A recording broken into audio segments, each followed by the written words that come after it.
name's Kim. I work for Newmarket District Youth for Christ with Jerry, Hannah, Amanda, Alison and Joe. And I'm really excited to bring to you our first episode of Snapshots, where we're going to be looking at questions of the Christian faith in really small bite-sized chunks. Today, we're going to be looking at worship. What is the big deal about worship?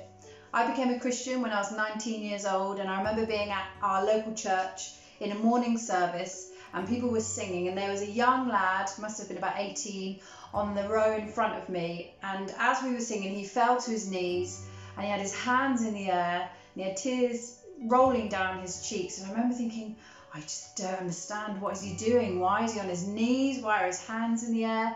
And I remember thinking it was really strange, because I just never seen anything like that before. And maybe you've had an experience like that, either at your church or a friend's church, or perhaps even a Christian youth festival like Soul Survivor, where you've seen people do things in worship that you don't understand or that you haven't experienced before. Well, today we want to have a little bit more of a look about what God says about worship.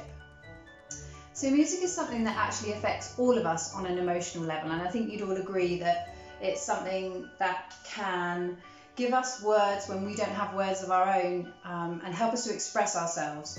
I know if I asked you right now, you could think of songs that you would put on to play when you were wanting to get ready to go to a party, or you'd have a go-to song that you'd play when you were wanting to just really get down to do some hard work, do some revision for school, or there'd be a song that would remind you of a summer you spent with your mates or going on a road trip, or there'd be songs that you play when your mum and dad have really annoyed you and you've got into an argument and you just want to be on your own in your room, because music speaks to us in deep places.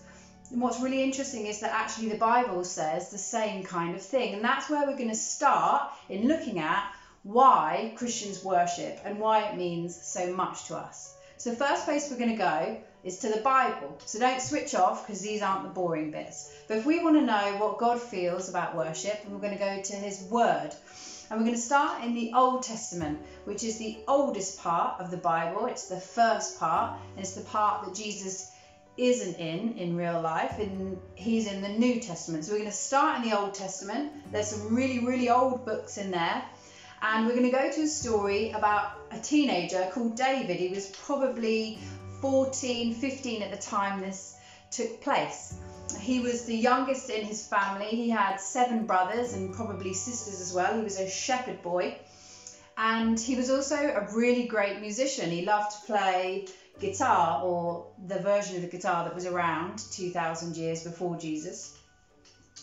And he was really good at playing it. And in his time, there was a king of his people. Now, he was a Jewish boy, and the Jewish people at that time had a king called King Saul, and he had been chosen by God, because the Jewish people were God's chosen nation, and Saul had been chosen by God to lead his people, and he had done a good job in the beginning, and then he had decided that he didn't want to do the things that God asked him to do. He wanted to go his own way, and so God had removed his blessing from Saul, and Saul was having a hard time, and he was fit to bouts of rage and depression.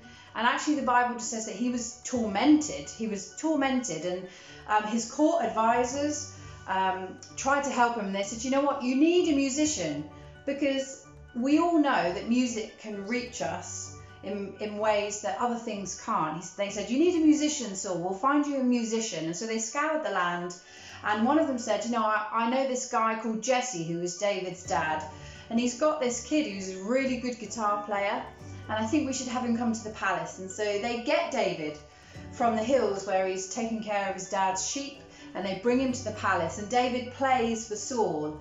And every time David plays for Saul, the spirit of depression lifts off of him, and he has peace. And what's amazing is what we can learn from that is that this way that we all recognise we have with music, that it ministers to us or it speaks to us in ways that other things don't, is actually perhaps the way that God has designed it to be. That music is a gift from him to reach us and to speak to us in difficult places and circumstances. So this story teaches us that God can use music to bring us peace when we're experiencing trouble. But you might say, well, that's the Old Testament, and that's really got not anything to do with me. It was thousands of years ago. And actually, if you're a Christian, you believe in Jesus, and he's the New Testament. So let's have a look at what the New Testament says. So when Jesus started his mission, he was in his 30s, and he started to teach in the churches, the Jewish churches, which were called synagogues. And he said to the people, my mission is about bringing freedom. I've come to bring freedom to people, to proclaim sight for the blind, to bring healing for those that are lame, to bring freedom for the captives. And he said he was going to do this by giving people, instead of a spirit of heaviness, he was going to give them a garment of praise. And what happened is that when Jesus went to the cross and died and rose again, he said, anyone who believes in me gets to be joined with me and have a relationship with God. And that means that we get to swap all the things that are keeping us down, all the things that are hard, all the things that are trials, all our frustrations and our disappointments, and we get to swap them for hope and praise. And so when Christians sing, when Christians use music to connect with God, what they're doing is they're laying down everything in their life that is difficult, things in their life that have caused disappointment and wounds and hurts, or things that are frustrating. They lay them down, and instead what they do is they put on, it's like a cloak, you know, like your favourite jacket that you love. It's like putting on a jacket of praise.